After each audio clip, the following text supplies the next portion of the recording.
Bonjour à tous et bienvenue aujourd'hui dans ma nouvelle vidéo. Aujourd'hui, une recette simple que tu peux vraiment faire toute l'année, qui ravit autant les petits, les moyens que les grands.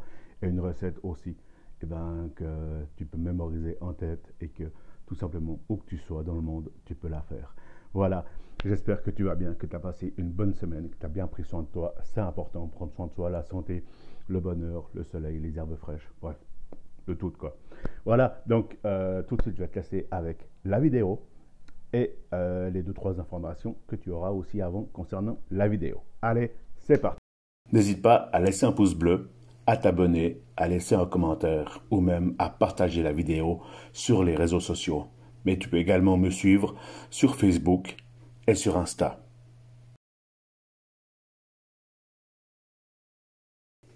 Et maintenant, les ingrédients pour la pâte à crêpes. 120 g de farine, 4 œufs,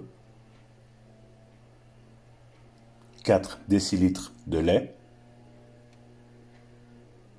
une pincée de sel. Donc, pour la pâte à crêpes, je vais d'abord prendre mes œufs que je vais mettre au fond. Donc moi, je fais ça dans une mesurette parce que je le fais après au mixeur plongeant.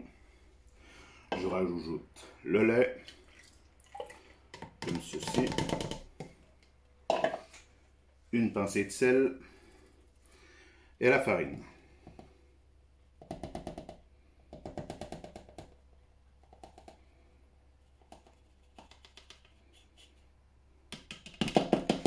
Comme cela.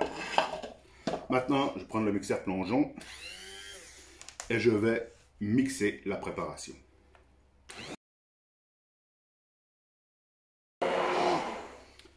Voilà. Quand je vois plus ou moins que la préparation, elle est bien mixée, eh bien, j'arrête. Alors, il y a toujours un peu de farine qui reste sur le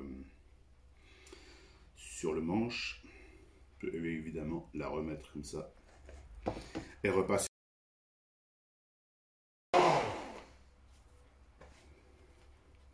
Voilà. Donc, j'explique. Moi, je mets la farine au-dessus. Parce que si je la mets au fond, avec le mixeur plongeant, il va falloir que je prenne une cuillère ou une langue de chat pour les racler justement dans les bords, pour que toute la farine vienne à la masse. Tandis que si je la mets dessus, avec le mixeur plongeant, je vais la pousser vers le fond. Elle va remonter et en faisant des hauts et bas, en faisant le mouvement circulaire aussi, ça va permettre vraiment à la farine de se mélanger au liquide. Voilà, donc ça, une fois que c'est fait, j'ai pris une autre mesurette, une petite passoire, et là, je viens tout simplement passer ma pâte à crêpes pour retenir les quelques grumeaux qui pourraient encore potentiellement y avoir. Comme ceci. Donc là, on voit, il y a un peu de farine qui est restée sur le bord. C'est pas bien grave. C'est pas... j'enlève aussitôt. C'est pas quelque chose qui peut faire trancher la recette. Voilà, donc là, la pâte à crêpes, elle est faite. Je vais la filmer pour ensuite la laisser au réfrigérateur minimum 1 heure, au mieux 24 heures. Moi, j'aime bien laisser mes pâtes, que ce soit des pâtes, pâtes à crêpes, pâtes sablées, pâtes brisées, les faire... les pâtes à biscuits aussi, laisser 24 heures au réfrigérateur, qu'elles prennent, qu'elles se reposent, qu'elles se détendent, et ensuite pouvoir les travailler le lendemain. Donc là, j'ai mis un petit papier film dessus, déjà pour pas que ça croûte avec le froid, mais aussi si par malheur je mets encore quelque chose dessus et que ce truc dessus, ça se renverse un peu ou autre, et ben ça tombe directement sur le plastique et pas dans la pâte à crêpes que je devrais refaire. Voilà, donc c'est tout simplement pour ça que je le fais. Ça, maintenant, ça va rester 24 heures chez moi au réfrigérateur. Chez toi, tu peux le faire 1 heure avant, il n'y a pas de souci. Voilà, donc la pâte à crêpes, elle a reposé 1 heure, si vous voulez, 24 heures chez moi. Voilà, c'est comme ça. Chacun fait comme il veut, qu'il aime, du moment que la pâte, elle se repose au minimum 60 minutes. Voilà. Donc, là, j'ai 7 décis de pâte. Comme ça, tu as la quantité totale. Donc Là, je mélange un peu.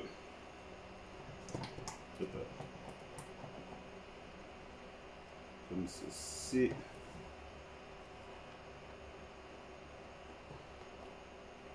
Voilà. Si je mets à fond la plaque, ça va encore mieux.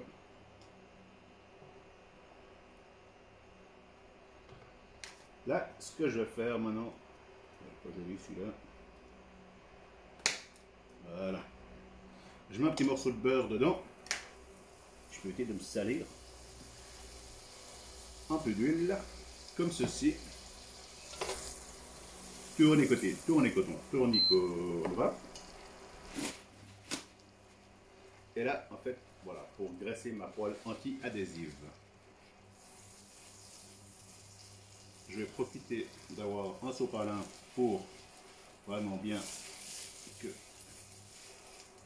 ça soit graissé partout, de manière à ce que ça ne colle pas. Et puis j'en profite aussi de ce sopalin pour graisser mon assiette, pour pas que la première crêpe, elle colle. Comme ceci. Voilà. Là, je pense qu'on est bon. Quand ça fume comme ça, c'est bon, tu peux même baisser encore dans le cran. Ah, j'ai oublié de prendre ma... Je mets la pâte à crêpes, je mets un peu plus pour la taille de la poêle, comme ceci. Et là, je laisse prendre gentiment. Voilà, je vais juste chercher ma langue de chat spéciale. Voilà. Pardon pour le bruit.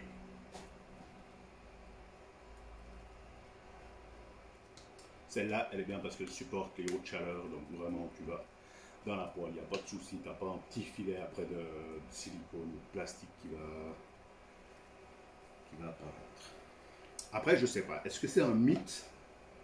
Oula, est-ce que c'est un mythe, la première crêpe ratée, ou c'est dans l'histoire de la crêpe? Je ne peux pas vous dire, du coup, je vous laisserai vous faire votre propre avis. Donc là, je la fais dans ma sautoir parce que j'ai pas encore de poêle en fait qui va induction sur la plaque. Donc si vous voulez faire plus de vues, comme ça je peux m'acheter une poêle, une jolie petite poêle à crêpes.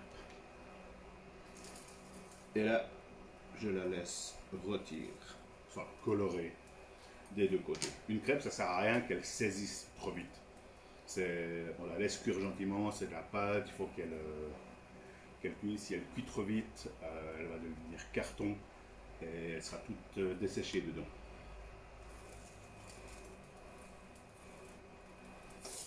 Voilà.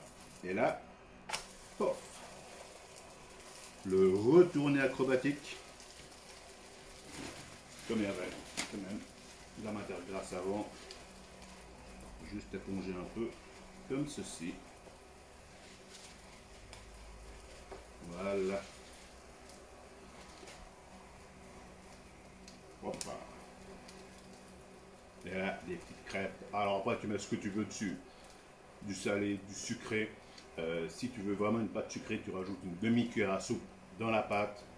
Si tu veux un peu moins sucré, tu mets un peu moins. Mais une crêpe, une bonne pâte, si elle est pas forcément sucrée, avec le sucré que tu mets dessus, elle est aussi super bonne.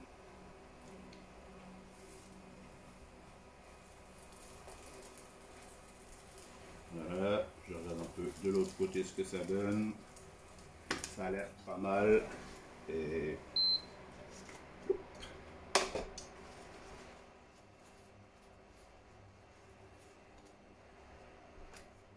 voilà, et on attaque la suivante.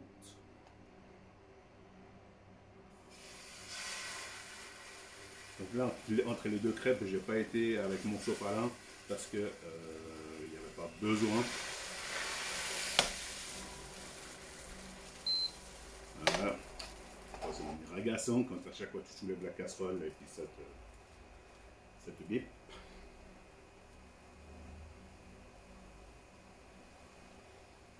Et ça peut être sympa avec un petit cidre tranquille. Tu fais des crêpes, tu es seul dans ton monde, personne ne t'embête, ils sont tous à l'apéro, tu fais tes crêpes tranquilles. Et tu attends la cuisson.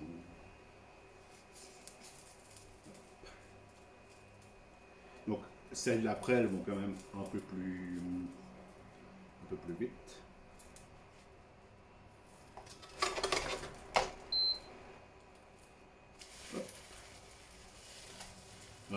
Après, deux méthodes. Tu peux les faire avec les spatules, ouais, spatule métal, spatule plastique ou autre, ou tu peux, comme moi, tu fais avec les doigts, tu retournes et ça va aussi très bien. Moi, je me rappelle quand on faisait les petites crêpes là, pour les desserts, crêpes Suzette, on les faisait dans les petits poils, puis tu prenais le bord, puis tu retournais avec les bouts de doigts. On va dire qu'au bout de 200 crêpes, tu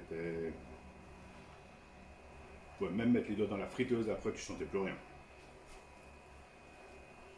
Mais fais-le pas chez toi, hein. C'est...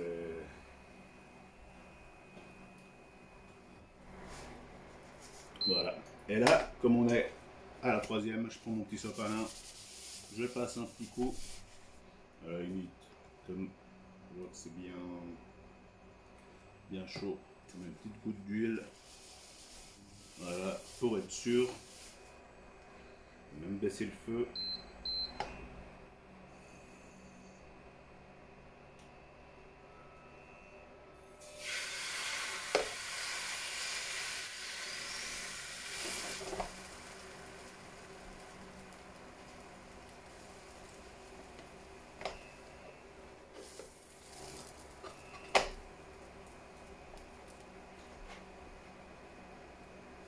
Qu'est-ce que tu en penses? Quel est ton avis sur la pâte, sur la crêpe, sur le résultat?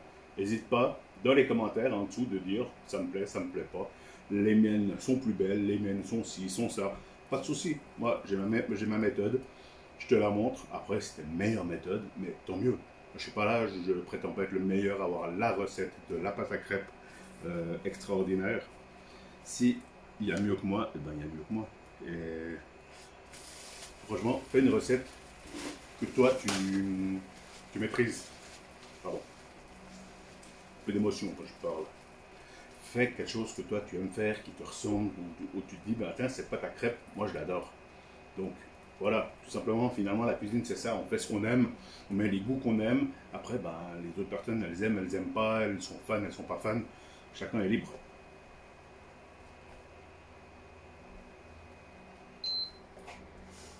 Et voilà. Donc tu as vu comment je fais. Voilà. Donc c'est vraiment pas compliqué. Et toutes les 3 crêpes, tu prends ton petit sopalin humide de gras, tu passes un petit coup déjà pour enlever toutes les impuretés qui pourraient faire que ta pâte, elle colle pour la prochaine, mais aussi tu redonnes un petit coup de gras. Comme ça évite aussi que ça colle, ça colore bien. Et puis voilà, et si tu sens que ça commence à devenir un peu terne, tu rajoutes ou un peu de beurre, ou un peu d'huile, ou un peu des deux. Et voilà, c'est vraiment tout simple à faire. Je te donne les petits trucs que moi j'ai pour faire justement les crêpes. Après, fais-les chez toi, fais-toi plaisir. Moi j'ai des bons souvenirs avec la crêpe, de toutes les chandeleurs que je faisais avec ma fille. C'était vraiment extraordinaire, c'était des super soirées. On invitait tous les voisins, c'était le monstre bordel. Mais c'était ça qui était beau. Et voilà, c'est ça qui crée vraiment des souvenirs et qui, quand je fais une pâte à crêpes, je repense directement à ça. Voilà, allez, maintenant c'est à toi de jouer. Pas très compliqué, 120 g de farine, 4 œufs, 4 décilitres de lait, une pincée de sel, repos, 60 minutes. Voilà, allez. Et voilà, on arrive au terme de cette vidéo. Ça m'a fait plaisir de faire cette vidéo pour toi et aussi, bien que partout où que tu sois, tu aies ces 4 ingrédients sur ma chaîne et que tu puisses faire des crêpes vraiment où tu veux, quand tu veux. Si tu as des suggestions, si tu as des choses que tu améliorerais ou des choses que toi tu fais ou que je ne fais pas ou autre, n'hésite pas à le dire en commentaire, c'est ouvert à tout le monde. Voilà, donc toujours bienveillant, toujours poli et ton commentaire restera, sinon ça dégage. Voilà, donc d'ici la prochaine vidéo, prends soin de toi, profite de ce beau temps, profite de tout ce qui peut se passer de bien pendant une semaine. Allez, à la semaine prochaine. Ciao.